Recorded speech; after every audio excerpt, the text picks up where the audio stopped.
Hello everyone and welcome to today's STPL. My name is Kix if you've never seen me before, but I suppose most of the people watching today will know that. It's all good. This is week 11 of season 2. We're going to be wrapping up week 11 today as well. So we're heading into week 12, which means there'll only be 2 play weeks left after this set of games. Week 12 has already been played, week 13 we played this weekend, so I've finally almost caught up with the casting, which is always good. Currently things are looking a bit crazy at the top of the leaderboard. Let's actually have a look, and the middle of it as well. And yeah, no spoilers from the show match from yesterday. It was cool though, so everyone should watch it. They need to bring Pro League back, man. In first position is SouL, second place is Valhalla, White Clan in third. Those three have their positions pretty much spelled out almost. I mean, if White Clan beat Valhalla today, they still won't be able to catch up with the win difference that Valhalla have had. And of course, if SouL lose, it's not going to make too much difference because they're plus 35 at the moment. So yeah, the YouTube title pick does spoil things, but that's fine. It happens. We've got IRK in 4th, Red in 5th, Eternal Friends in 6th, all very close together, and IRK and Red are going to be playing against each other today, so that could actually mess up that positioning. Obviously the top 8 players, or the top 8 teams even, are the ones that are going to go through to the playoffs. First and second will be heading into the semi-finals. Third and fourth will be heading into the quarterfinals, and 5th to 8th will be heading into like the matches before the quarterfinals to define who's going to go up against team 3 and 4. I don't think CPL is on at the moment, but I think it's due back at least soon. It's been ages since it's been around, but if we have a look, after Red we've got Eternal Friends in 6th, Naz in 7th, Ash in 8th. So they are currently the teams that will be making it through, but with Net Wars, Clan Revolution, Bull Team very close behind them, it's going to be difficult. Now, Nice, DM and SouL unfortunately won't be able to make it into the playoffs, but are still probably going to try their best. Let's have a look at the player rankings just to point out how good some of the players are that are going to be playing today. In first position we have Scan, we'll see him today. Second place Noob, this is a rating based on ELO, in case you're wondering what that second number is. I should probably add some kind of label for that. I've got plenty of time to do that. Kogut we won't see today. DeWalt we'll be seeing today. FamSE I think we'll be seeing today as well. Spire we won't. Eonzerg we won't. Tai2 I don't believe we are. Dragon we won't either, or Yeti we won't, but things looking pretty crazy.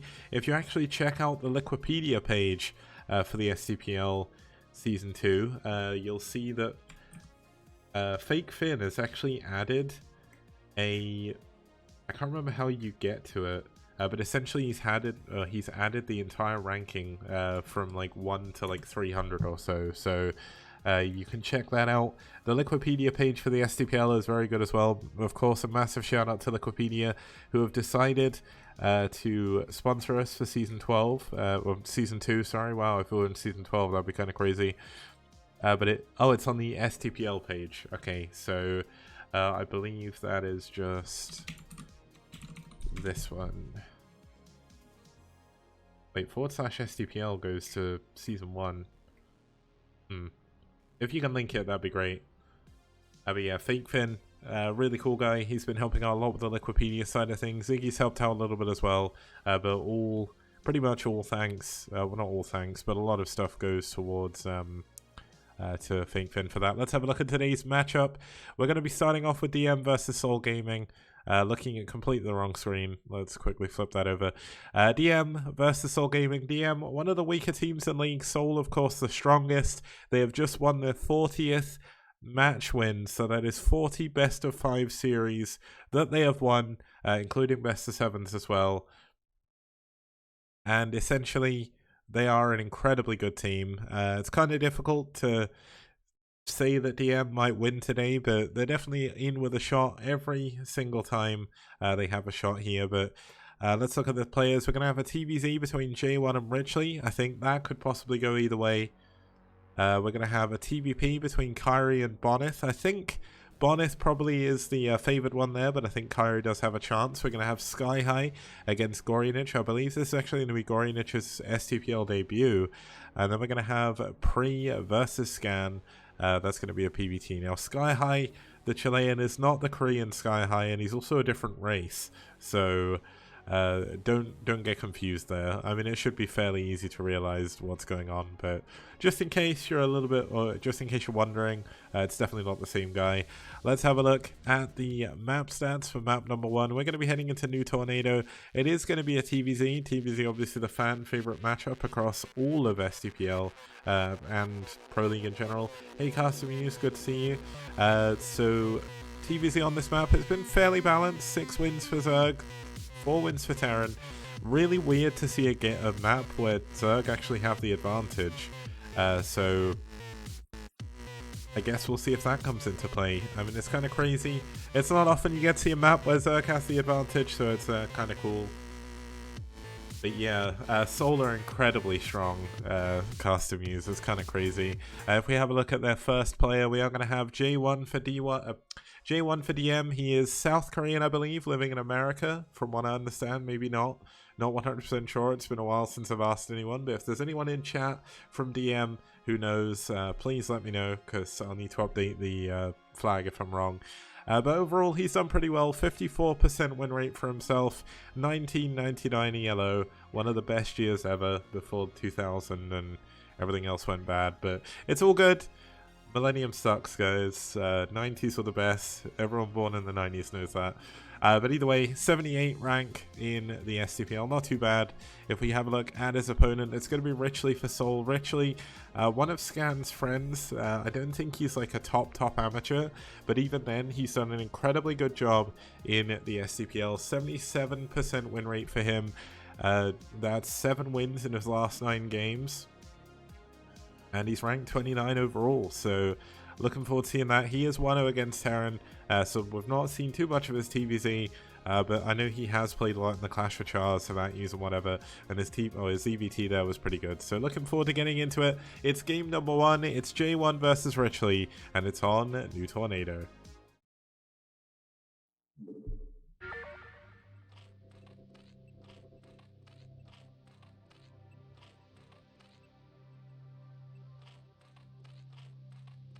Okay, starting us off here in the 1 o'clock position, we have in the blue, fighting from South Korea for SouL. It's Richley.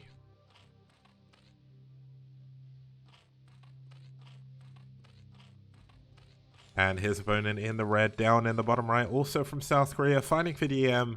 It's J1.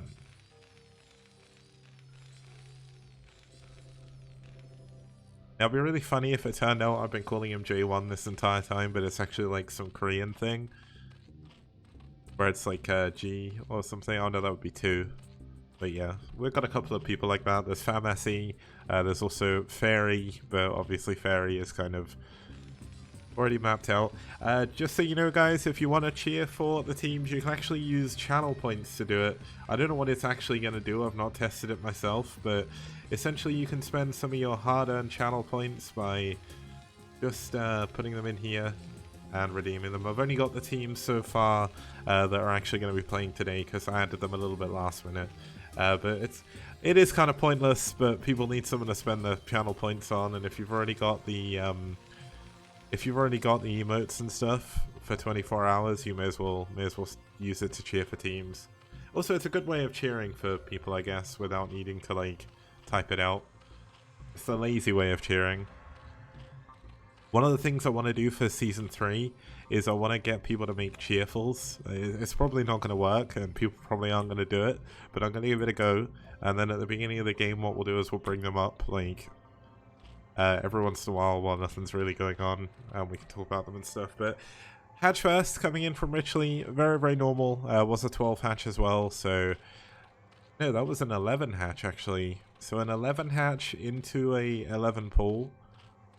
Going for a hatch rate on 11 is kind of strange. Usually you just go for 12 hatch. I guess this does allow you to get the hatch rate a little bit quicker. Maybe if you're worried about an 8 racks even, it might get the creep up a little bit quicker, so you can go for a sunken. We've got an extractor coming in as well, everything fairly normal now. Richley is going to get in, scout the fact that the barracks has only just finished. We'll scout the fact there's no gas, so J1 is going to look to be going for more of a barracks orientated play here, not going to go for a tech build. And here we go, CC coming in, everything looking incredibly normal for this stage in the game.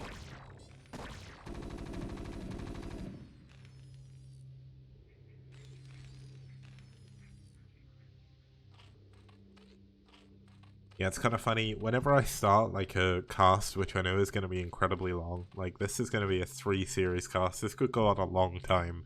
And if it does go on for a little bit too long, we may have to postpone one of the series for tomorrow. But obviously it depends how quick the games are. If you don't already know, I also work a full-time job as like an IT support engineer that requires me to wake up quite early. So that's why the STPL starts when it does. It gives me time to get home from work, eat, and then I managed to get on and cast. So I've realistically got about 4 hours overall. Usually the series don't last that long, but sometimes they can do. And we've had some 40-minute games from Ariador, and he's going to be playing today, so don't want to rule that one out. That game should be really sick in Red versus IRK. It's going to be Ariador versus SPX. Now that could be super cool. We may even see some like ensnare from Queens or Bio or something. That's my hope for that series. Now, of course, this series going on, SouL definitely statistically favored. I don't think anyone can really doubt that whatsoever, but D1 certainly going to give it their best shot. They, sorry, they can't really mess with the rankings too much, but a win over SouL would be the first win in the entire STPL Season 2. And that would be pretty sick. Now, it looks like a load of people are cheering for completely random teams. We've got one cheer for SouL, so there's at least one person in chat that want them to win. Now, one difference...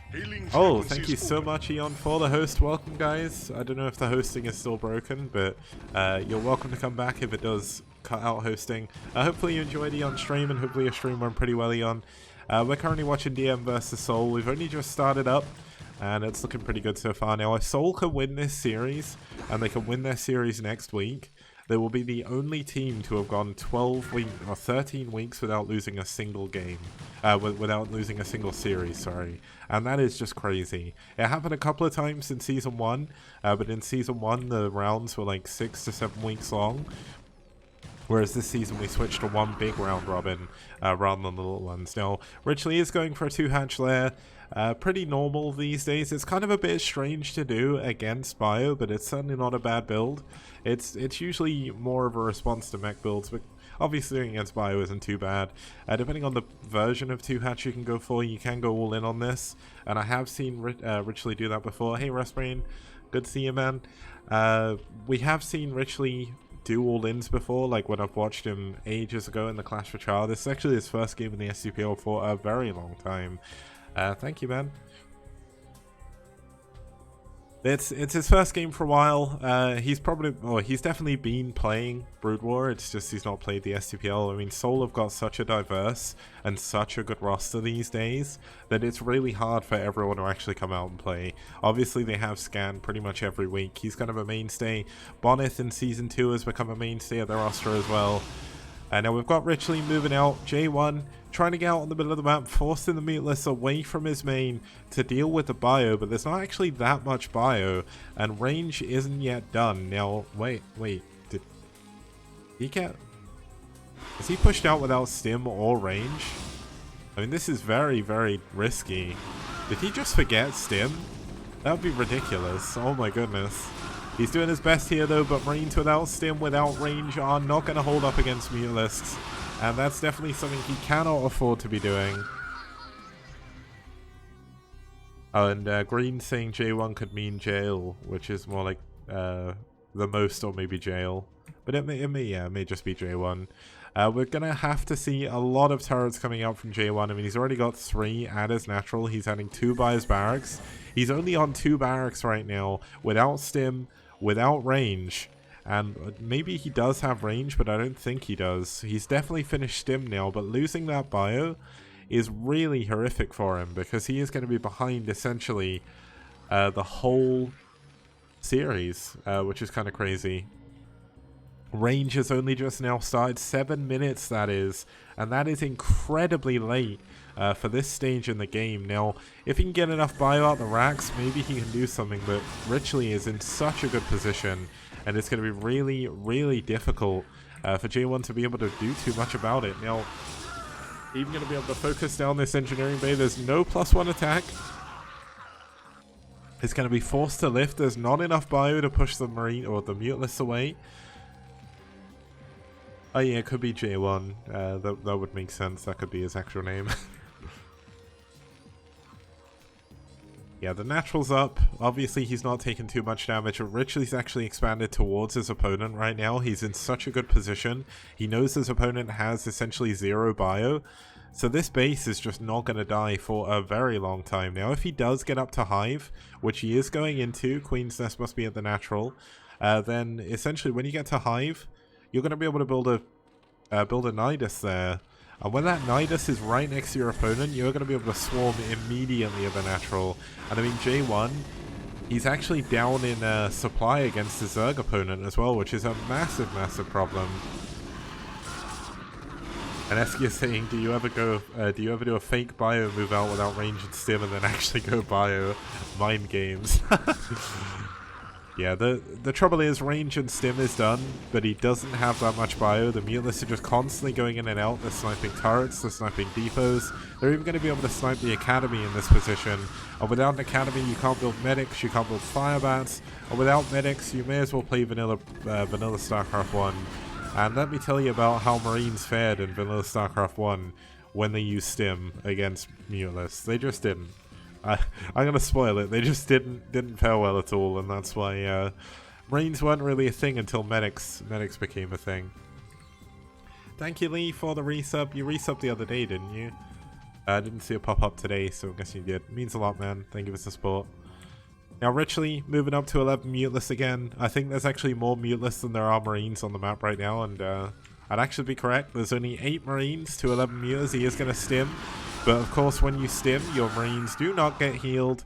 He has a ton of turrets, but he's not mining from his main. Richley is going into a Hydralisk Den at his 3rd base. The Hive is done. Great Aspire is on the way. And as soon as Guardians get in this game, J1 is going to have to get out of this game because there's going to be nothing he has that can deal with that. He's only just now building a starport.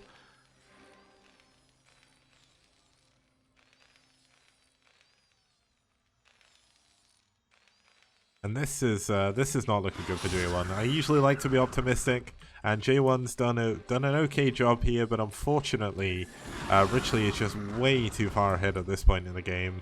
I mean, if he even goes for a Nidus, I don't even think he's gonna bother like building one. He's actually going double Hydra upgrades. Oh my goodness, double Hydra Den, double upgrades. One thing that Hydras are good at in TVs or in ZVT is going against no units whatsoever, so I definitely think SouL has this game in the bag. It's going to be a little bit before I think J1 realizes just how far behind he is. I don't think he's probably scanned the 3rd base just yet, so maybe he thinks Richley is actually, yeah, he's not seen the 3rd base, so he maybe thinks that Richley is just on 2 base right now, probably going all in. He's not really scanned anywhere else though, so it's a bit difficult to tell, but the final bio units once again are going to go down from Richley. He's going to lose, or from J1 even. He's going to lose another medic. The academy is going to go down, so no more medics again. And yeah, CC Infest would actually be really cool here, but unfortunately I don't think he's built a queen. It's definitely one of those things.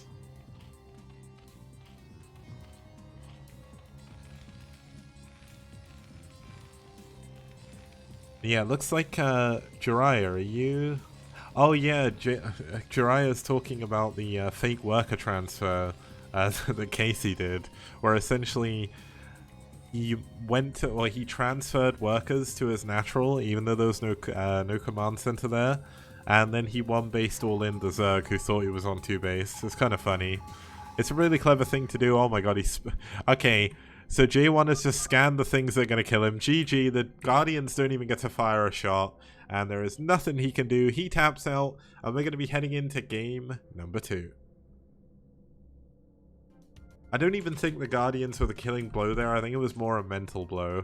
I think J1 was like, wait, I'm actually really far behind. I should probably just leave. A little bit unfortunate, of course, that we had such a one-sided first game. But given the players, I think this is definitely going to be one of the more one-sided series. I think this game could be pretty close, but even then, we're going to have the best foreign Protoss player against an okay foreign Terran player. So we'll be coming up with that just after this short break. See you guys very soon.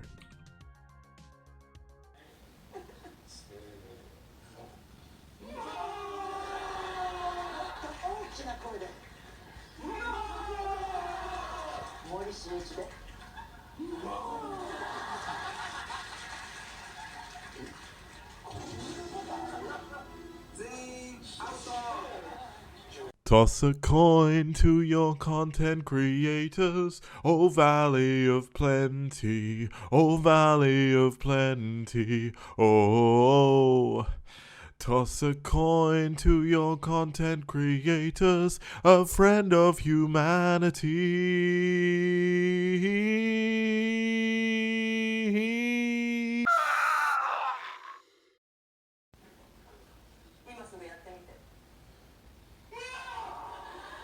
Okay guys, welcome back. We're here for game number 2. This one I think is going to be a little bit closer, at least I'm hoping. But when you look at the two players we're going to have, you'll see how top class one of them is, just based on his previous results. Let's have a look at L players. Starting us off here for, where are we? Starting us off here for DM is going to be Kyrie. And Kyrie, he's an okay Terran, he's in the top 100, he's only got 38% win rate, but he is 3 for 4 against Protoss. He's been up against some incredibly strong opponents. I mean, in the last 2 games, he's had to face Bai in a TVT and DeWalt in a TVP, so a little bit difficult to say that he's done a bad job. He beat Favorite, he beat Pinkbrush, he has beaten some good players. It's just a little bit difficult. Now Eskia is happy because we're finally going to be having some Terran players today. FakeFin, the gap between week 13 and playoffs will probably be a couple of weeks or a week. It depends how long Liquipedia take to get the bracket contest ready, and also I'll need to do a little bit for that as well. So it won't be a massive break, but it won't be a short break either. So don't worry about it too much. And his opponent going to be the one, the only Bonith. Bonith, a very strong Protoss player, of course, from Poland, rank 11 in the STPL, and in his last 11 games, or his last 10 games even, he's not lost a single one of them. He has skyrocketed his way up the ELO system. His win ratio is skyrocketed as well. Before, his ratio was actually around 46, and it's now at 68%. So, I mean, Bonith is a fairly strong player. Nothing really more to say about that other than he's an amazing Protoss, one of the best non-Koreans at the moment. Let's have a look at the map we're going to be watching today. It's going to be BlitzX. BlitzX, in terms of Terran versus Protoss, has definitely been the... I'm trying to think of the right word. Definitely been a little bit favored in favor of Terran. 12 wins for Terran, 5 for Protoss. It's been a really fun map to watch though, and a lot of the Terran wins have come from mass drops. So if there's a map that Kyrie can beat Bonith on, it could be this one. But he is up against the Polish powerhouse, although I use that name for Kogut, so I suppose I should come up with something else. He's the Polish Punisher, let's do that. He just kills nerds, that's what he does. As we get into game number 2, it's Bonith versus Kyrie, and it's going to be here on BlitzX.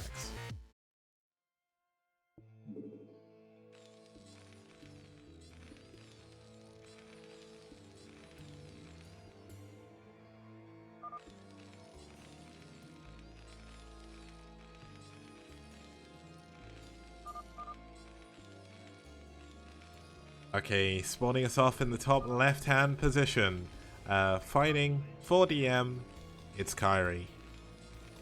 Red. Whoa, I'm on the wrong screen. Whoops, sorry guys.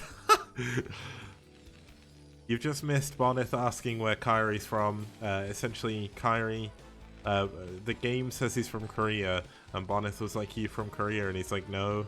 And it's like, you living in Korea? And Kyrie said no. And then Bonith was like, oh, okay. So you didn't miss too much, but here in the top left-hand corner, fighting for DM in the red from North America, it's Kyrie. And his opponent spawning us off here in the top right hand position in the blue, fighting for SouL. From Poland, it's Bonith.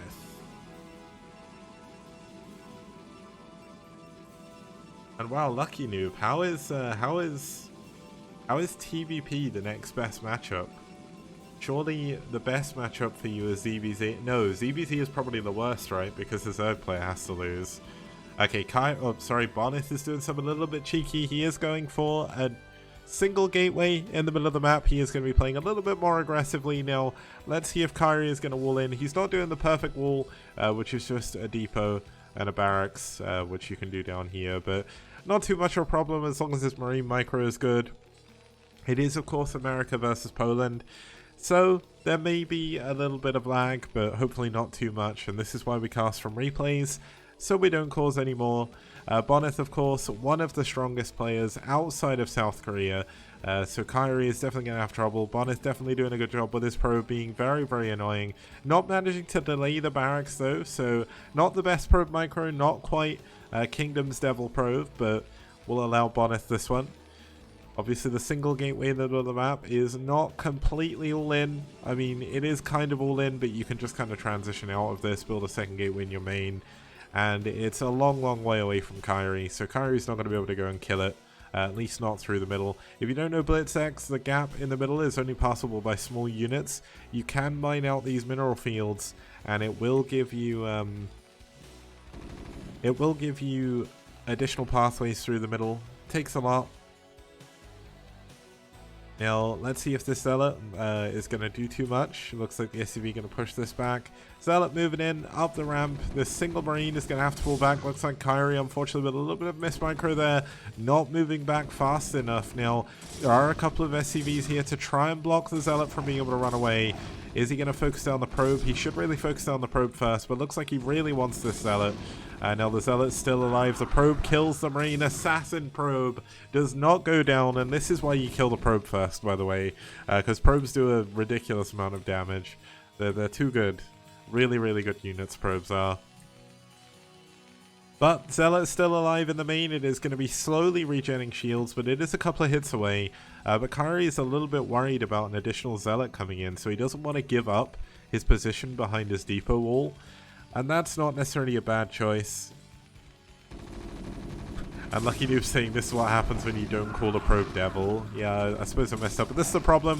When you have a Zealot on both sides, suddenly you cannot micro through your little wall. This probe is going to come back in for some more action. The Marine is attacking the Zealot here, so gonna take a few hits. This is definitely what I get to do.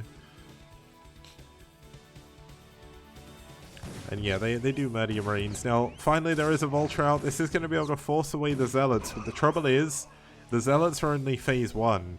The Dragoons come in next. You've lost 3 Marines, I think it is, already. You haven't rebuilt them. Vultures don't really fare too well against Dragoons on their own. Now, one thing that Bonith has to be careful of is if Bonith moves out in the middle of the map, there could be a lot of probe kills going down. So looks like Bonith is going to pull back with his Dragoons. Doesn't want to lose to anything stupid here. But this is looking to be a pretty fairly even trade at the moment. I mean, a couple of Zealots died for about 3 Marines, so definitely that works out a little bit better for Kyrie. But Kyrie's stuck on one base. Not that that worries him too much, as he is going to go into a starport, go for a drop. Now, drop tech on this map is, of course, incredibly strong. Given the fact that the mains are so close together by air. This is a very similar map to Fatal Combat, which make it into the next ASL. But there's also another map similar to this that's very old. I think it was the first map like it, Ride of the Valkyries. It was an amazing 2-player map. That was followed up by Flight Dreamliner in the Korean OSL. Korean Air OSL, sorry. Both of them were shaped like planes, unsurprisingly. But they both had close by air position. Mains, BlitzX. I think BlitzX was in between them. It is a really cool map. We've had some amazing games here, but Bonith adding a gateway in his main, going into a robo, and of course the Nexus is finishing up. So Bonith definitely, macro-wise, has an advantage. But if Kyrie can get this dropship to work, he can do a ton of damage here. Now, the issue is with dropship play is if you're up against a player who's better than you, it can be really difficult to make it work because Bonneth's defense should be pretty watertight. It'll be very difficult to actually get the vultures in to do any damage. Now, it looks like Bonneth hasn't actually gone for another scout recently, so he doesn't know that his opponent hasn't expanded yet. And this is actually a big deal, because if you don't have any Dragoons in the main, you're not going to be able to stop the droppers effectively. Now, is there going to be mines? Yeah, so mines have done first. The vultures aren't going to be speeding around anywhere. But, oh, he's going to be... Oh, is he going to spot it with a probe? Yeah, he's going to spot it with a probe. Look at this. Bonneth's so good. As you can see, the vulture's going to move down. The Dragoon should move back immediately as to not get mined out this base. Now, obviously, the mine's going to be a big problem. There's no observatory. Well, there is an observatory, and there is about to be an observer, so scratch everything I just said. He's going to be going into Reaver after this, though. Likely into Carriers behind this, because Reaver Carrier is kind of Bonneth's style, essentially. He does it very, very well. Now, looks like the vultures are going to try and fly away. No, they're actually going to juke around to the natural. Can they get some? No, they can't get any mines here. Unfortunately for Kyrie, this drop is going to do absolutely nothing. As long as he keeps the dropship alive, things won't be too bad, but he's going to need to repair that pretty quickly. As if you lose that dropship, you are super far behind. Like, you're a little bit behind anyway by the fact you've gone for one base. But the good thing is he scouted out the fact it's going to be a Reaver. He knows there's going to be a Reaver shuttle coming into him very soon. But the shuttle speed is coming. Obviously, he can't see that, but that's kind of a given. And now the Wraith coming out here, showing itself to the Observer. A little bit unfortunate, but where there's no Academy, where there is no Engineering Bay, there's going to be no scans and no turrets to be able to detect this for a while. So there's not really too much he can do. He's kind of looking around for the shuttle, I think, at the moment, thinking that maybe the shuttle came out first. But unfortunately for him, it's not going to be there, so he's just going to be using some of his APM just to patrol that Wraith, most likely. But the Observer going to come in, scout the fact it is 2 factories. Gonna see the fact the expansions come up, gonna see the gas timing, and gonna see when the expansion was taken. And everything is pretty much going perfectly for Bonneth right now. I would say this is practically perfect. Like, for all the things that could have happened this game, Bonneth essentially has done everything right. Kyrie, unfortunately, he's done good. He's not done too badly, but Kyrie definitely up against a little bit of a wall here, because Bonneth essentially knows how to play PvT. I think PvT is probably Bonneth's best matchup outside of PvP. I know that's definitely the case in the STPL. In terms of... Yeah, I guess it is in general. Like, he did really well in the Corrupted Cup against Terra. Didn't he play against Koga as well, or am I imagining things? Yeah, but Bonneth, really strong PvT. Kyrie, he's pretty strong TVP, but you can really see the caliber of both of these players in this game. Like, Kyrie, he went for a one-base play, it didn't quite work out. It's whether or not he can actually come back from this. This is going to be the main thing. And yeah, if we're basing off of APM, Kyrie's winning by double the amount, because that's how APM works, right? The more APM you are, or the more APM you have, the more likely you are to win. 3 factories coming in from Kyrie. Now, is he going to stay on 3 factories and expand? Or is he going to go up to 5 or 6 and try and go for a timing attack? I don't think that's the best move. I think when you're behind like this, the best thing you can do as Terran is turtle up and do your best to hold on. Now, we do have an observer. I thought there was a shuttle coming in. Where is the Reaver shuttle? Wait, what? Oh my god, I know what he's doing. He's going to do that style he likes to play. He called it the Polish recoil, I think, on stream. Where essentially he just builds a ton of shuttles and then just essentially recoils your base with them. Now, I don't know if that's going to work out too much. Obviously, shuttles not as good as dropships. And Green saying you need to add the race multiplier. Picking Protoss doubles your APM. So Bonneth is at 80 APM right now. LMLC, he's got 500 APM. Okay, here comes the Polish recall. Looks like a turret finishing just in time. The tanks are in a good position to hold on. But the trouble is, there's so many units coming out that I don't think Kyrie's going to be able to hold on to this. Like, how do you deal with a Reaver and this many Dragoons and Zealots in your base this early? Well, it looks like tanks on the low ground is a pretty good way of doing that. But the tanks on the low ground not going to be able to kill the Zealots if they go towards this mineral line. And you know what? He's actually done a really good job holding on to this. One of the shuttles goes down, the Wraith going to be able to take out another one. And this is the kind of move you need to make as Kyrie to come back in the game. He's killed 3 shuttles. He's going to kill the Reaver. The Reaver isn't really going to be able to get to the mineral line. Looks like he is going to sack some SUVs to do this, though.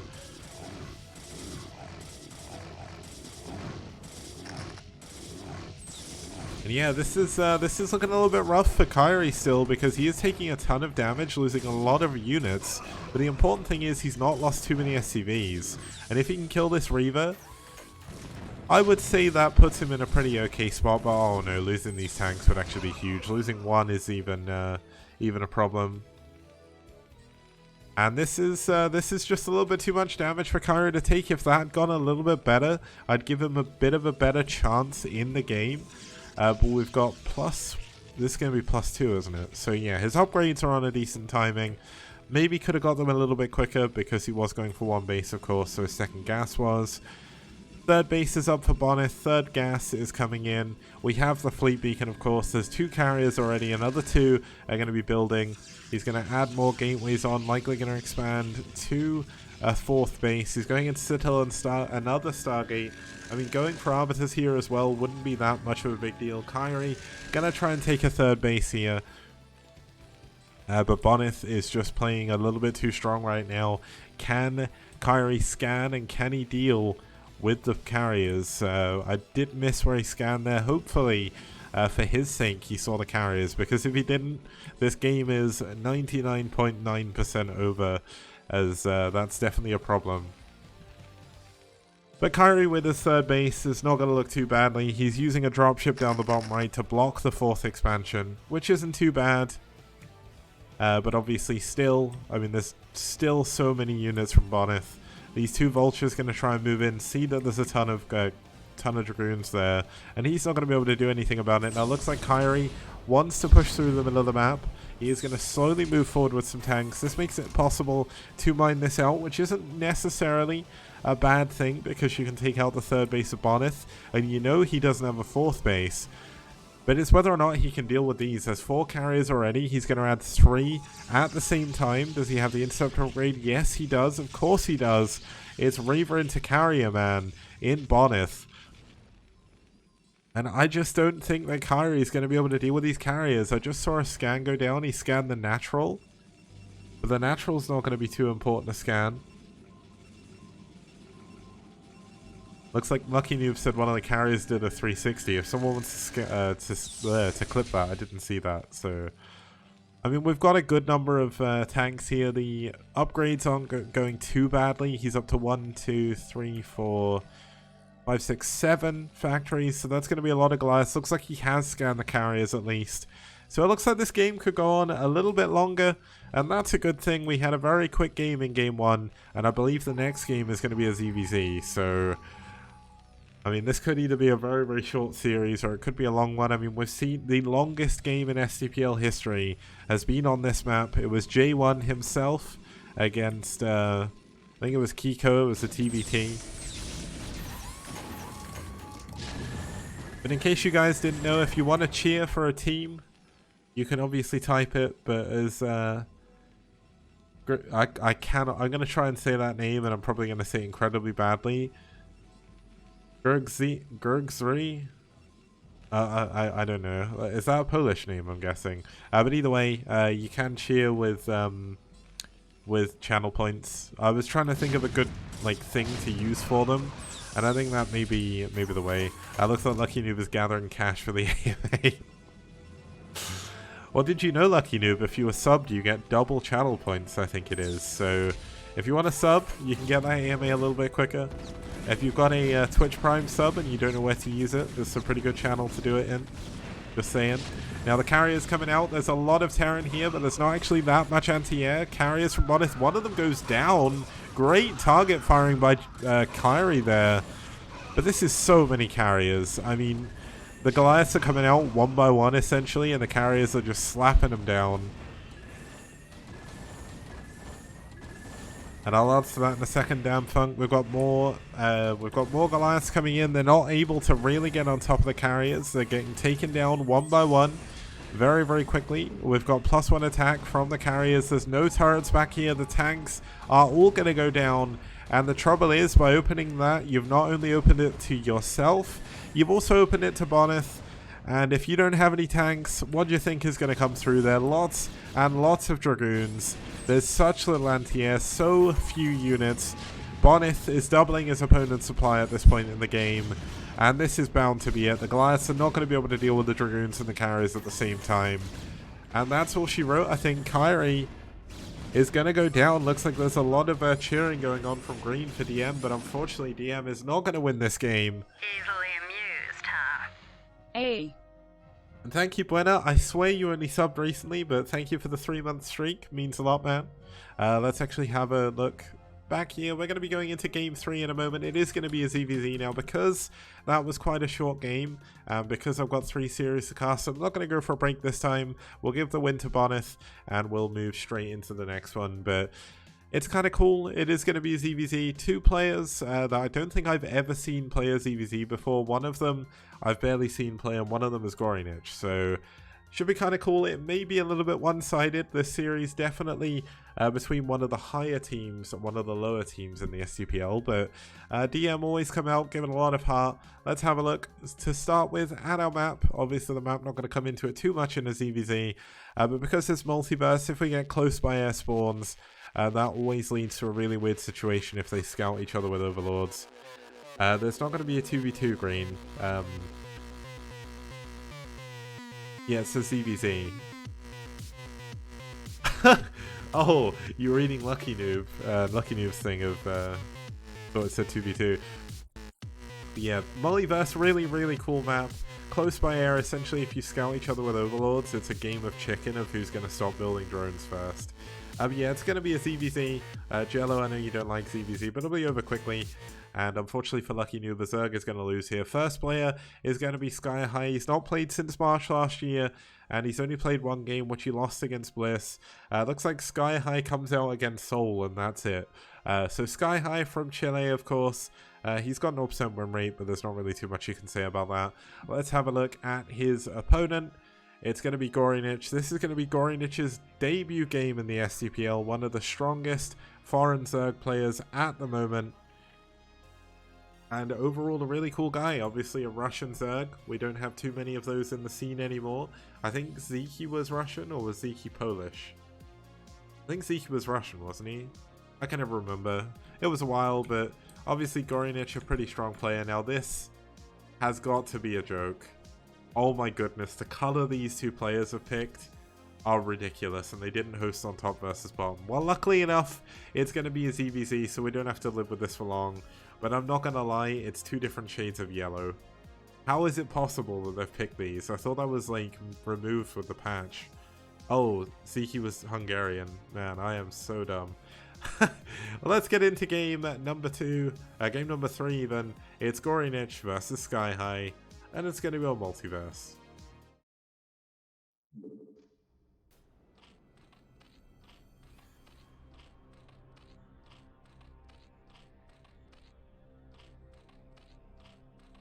Okay, I don't actually know which player is which, so if I get the overlay wrong, that's why.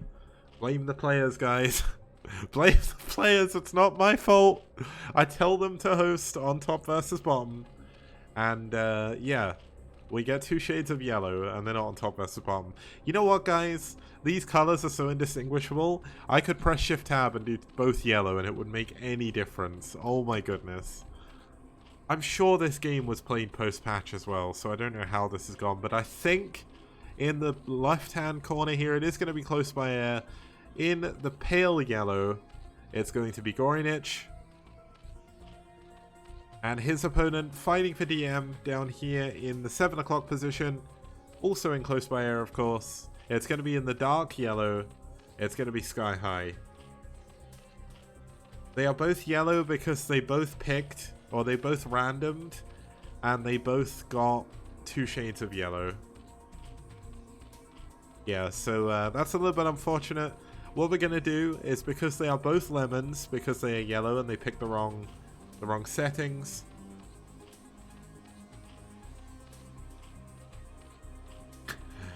Herman PL seeing 1 US yellow and second is gold.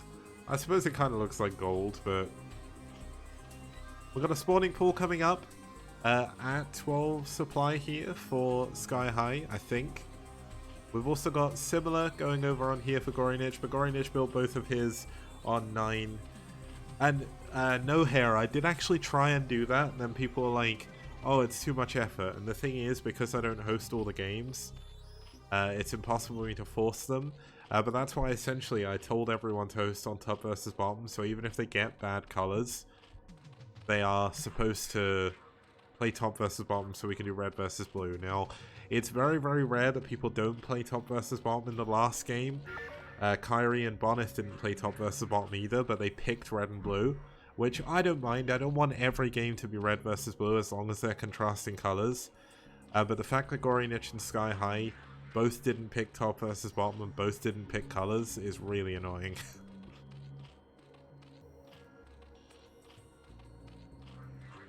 Okay, so they're coming in for both players. Looks like, interestingly, despite the fact they both scouted each other immediately, they're not going for weird drone chicken. Looks like Sky High is going to try and build lings, try and break into Gorinich's base.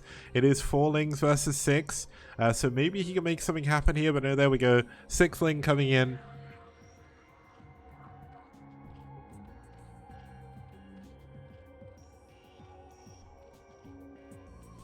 There's a new post on the Blizzard forums. Damn Funk, I didn't see it.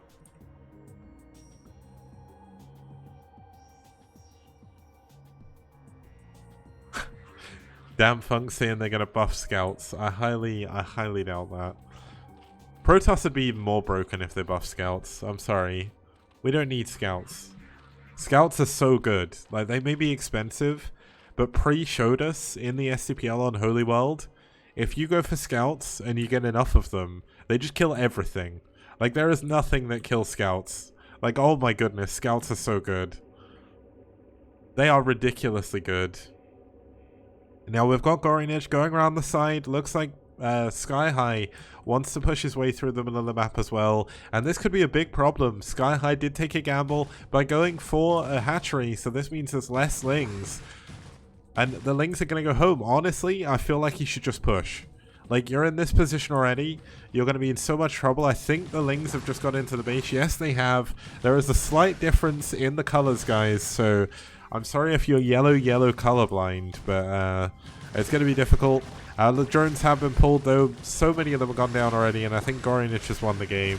So, thankfully, we are not going to be stuck with these poor colors for long. Sky High is down to 2 drones. He's down to 1 drone.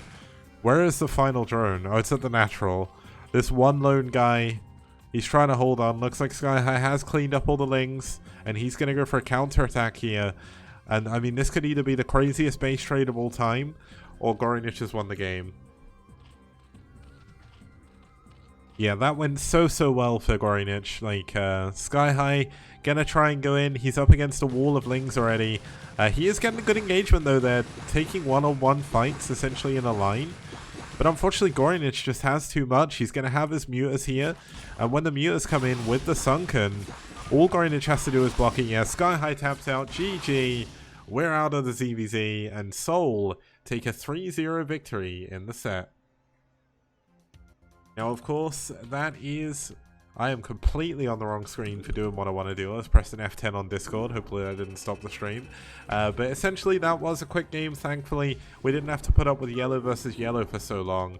I think what probably happened is I think Blizzard changed it so you couldn't pick colors that were the same. But I wonder if you random if it doesn't take that into account. But yeah, TBT with those colors would be... No, TBT wouldn't be so bad. There's very little color on Terran units, and because they're so spread out and so... I mean, if you think about it... Wait, have I messed up the... That is so weird. My preview... My camera looks a lot better in Discord or in OBS than it actually does in my preview, so... If it looks funny, guys, sorry about that. I've actually somehow moved over off screen. The colors are the same when you reload the replay. I do have a really old chair. This chair is about 7 years old, maybe. One of the things I want to do is spend the next little bit of money I get from Patreon. Huge thank you to the patrons on a chair. And then once I've done that, I can start essentially just putting all the money into the prize pools and stuff, because essentially Patreon has helped me upgrade my streaming setup fully.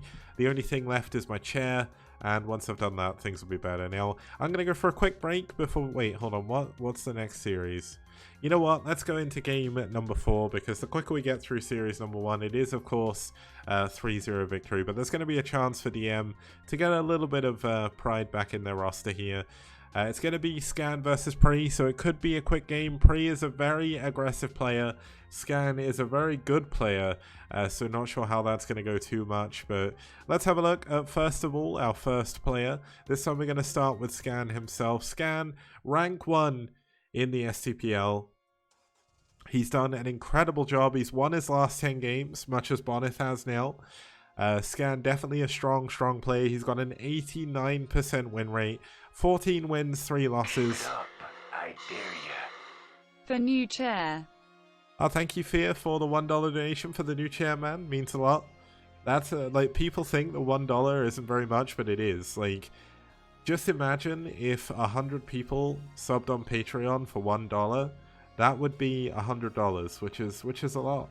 So you never know. Every dollar matters. Obviously, I use pounds in the UK, so that's how things go. But the trouble is, I've been doing streaming for like 2 or 3 years now, and essentially everything has been in dollars. So I forget that I use pounds. Like, sometimes I'll be talking to people and they'll be like, "Oh, how much does it cost?" I'm like, "Oh, $20," and they're like, "What?" Lucky Noob, you are really off the mark on how much dollars are actually worth compared to pounds now. The pound is entirely tanked, I think. It's not worth $3 anymore. No one mentioned Brexit, I don't think. Oh, I just did. Oh no! Oh no! Okay, well, let's have a look at our second player. It's going to be Pre. Pre has a 46% win rate overall, ranked 90 in the SCPL. 2 wins against Terran, 5 losses. He's definitely better in PvZ, but looking forward to seeing how he's going to play here. We're going to be going into our 4th map, which is going to be on Whiteout. Whiteout, a very fun map to play on. Very fun map to watch. And yeah, we'll be part of the US soon, so we'll be the 51st or 52nd states, however it was. Wouldn't surprise me. Boris Johnson's probably lining up already to get that done, but regardless of politics, I don't want to go into that too much because I don't want to offend anyone, and I'm very politically active on one side of the spectrum, so yeah, that's how that goes. But it's going to be a TVP, it's going to be on Whiteout, and it's going to be Scan versus Pre as we get into game number 4.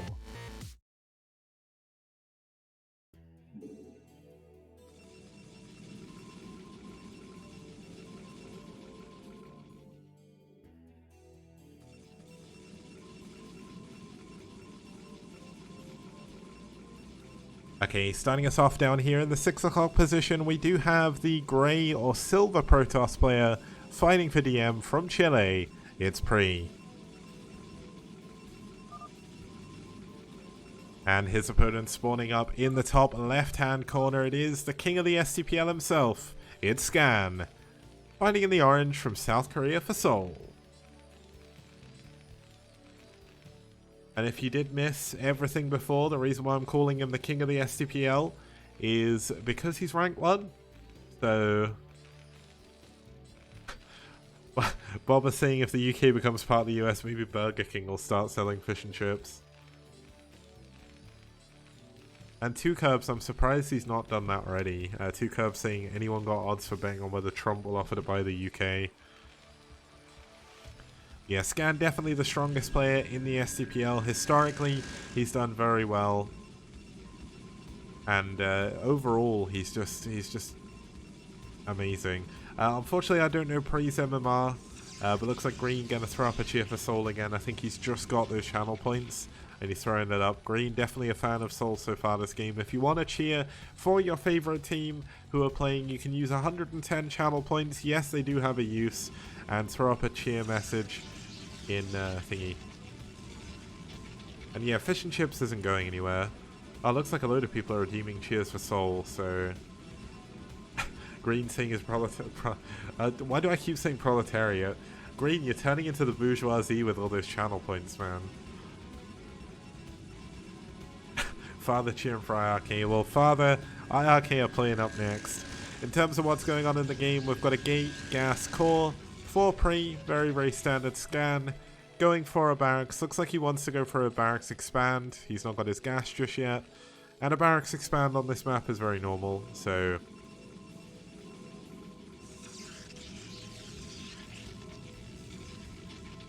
Maybe I shouldn't have done the cheer things.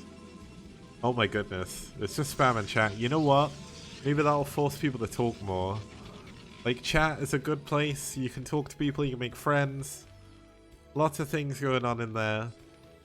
Maybe, I think there's a way I can put like a timer on when it can be, yeah, chat's over now. It's just nothing but cheers. I've opened the Pandora's box, yeah. Oh, it's not going to be a barracks expand. He actually went for a delayed gas. Okay, this is such a weird build by Scan. I'm kind of confused by this, actually. So he delayed his gas. Maybe he was waiting to see what his opponent was doing, but he's not actually scouted his opponent, so... Huh. Have I missed something? I'm sure that was late, right? I'm not going crazy.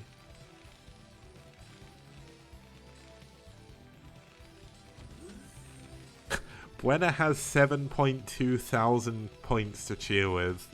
Oh my goodness. You guys have so many channel points. You guys are so great. You're always watching the STPL. It's good to have you around.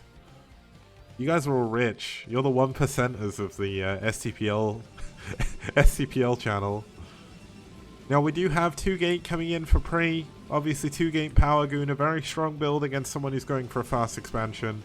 But Scan is actually going to go for 2 factory. It's a fate whip. Huh? Expansion as well? Scan is just building everything.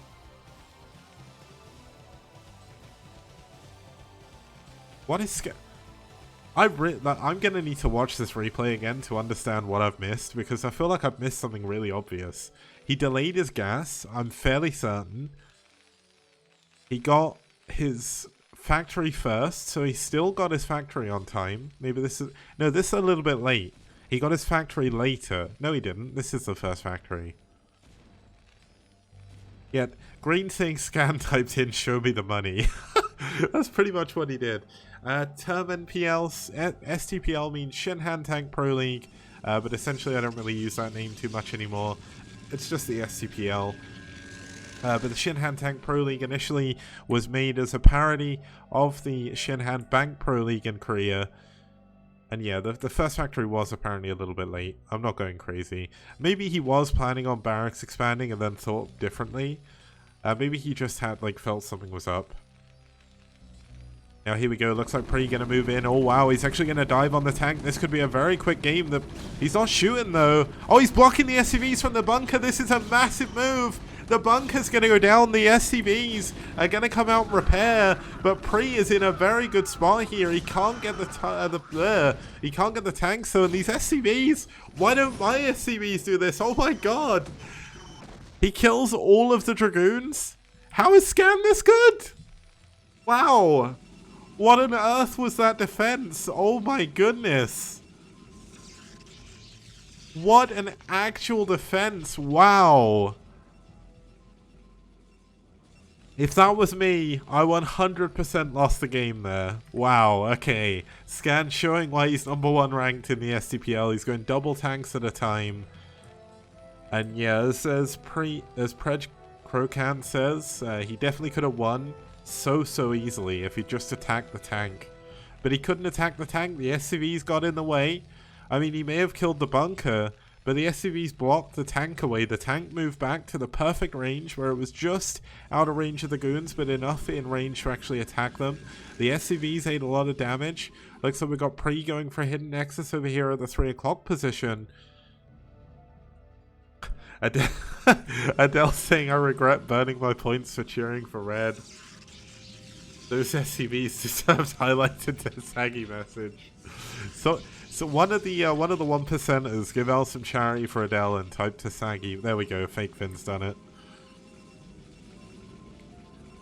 Yeah, it's kind of funny. The channel points, like if you spend them all the time, like you don't bring them, or you don't build them up so much, but the trouble is, like, if you don't spend them, because there's not much you can spend, and Two Cubs AMAs Tasagi. No, Tasagi is not real. That was Scan Sagi for sure. Templar Archives is up for pre. He is going into... Wait, did the DTs manage to make it over? Where are the DTs? Oh, okay, so the DTs are trying to delay this push. He's trying to force out scans. Oh my goodness, this could actually be a sick defense. There we go, the scan coming in. The DT going to try and run away, but unfortunately... Oh! Okay, he doesn't get away. This could be a different... Well, a very difficult problem, should I say. Looks like we've got the tanks moving forward. A couple of DTs coming in again. What is the scan situation like? One scan used. Another one still remaining. And the last DT going to go down. Oh my goodness, I think this is game over. But he's got no scans. If he's building 3 DTs, he is going to be able to hold on. He's got his third base up in the 3 o'clock position. Can he hold on? I'm not too sure. But somehow Buena is messing up custom emotes. There we go. Oh no, the mine! Oh, the mines! Oh my goodness, another scan comes in. That's it. It's game over, guys. Game over. Wow. Scan has absolutely dominated this game, really showing just how strong he is. And he's going to be able to get the gateways as well. He should have a couple of scans ready again. There comes a scan as he knows there's a DT spawning. Even putting mines outside of the gateways as well. And that's just too much. It's way too much for him to deal with. He's going to be able to get the Templar Archives. He's going to be able to kill Pre. And Pre is hanging in. But unfortunately, it doesn't matter how long you wait. It doesn't matter how many panic DTs you build. Oh, a scout! I mean, yes. There's nothing that can shoot down. Or there's nothing that can shoot up. Let's just take a look. Just how much damage one scout does. Not very much, right? Vulture's coming in to finish off the job as well. Another DT spawning. He's going to try and go for the tanks, but another scan immediately.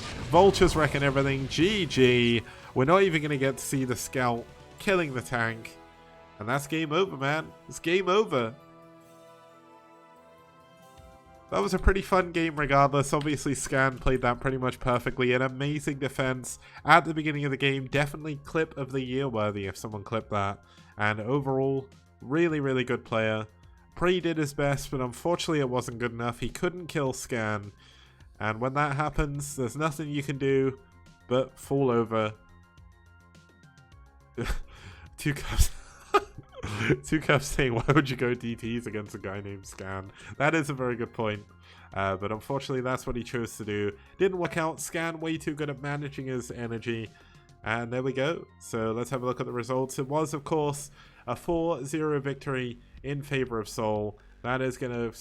I think that secures their place at the top of the leaderboard for the end of Season 2. So they're likely going to get the top seed into the playoffs and head into semi-final number 1. There is still another week to go, but I don't think the other teams can catch up. Regardless, we're going to be going into game number 2. I'm going to take a few minutes break. Don't go anywhere, guys. Enjoy the highlights for now, and I'll see you guys when we get back for Red versus IRK. Don't go anywhere. We've got some amazing games coming up.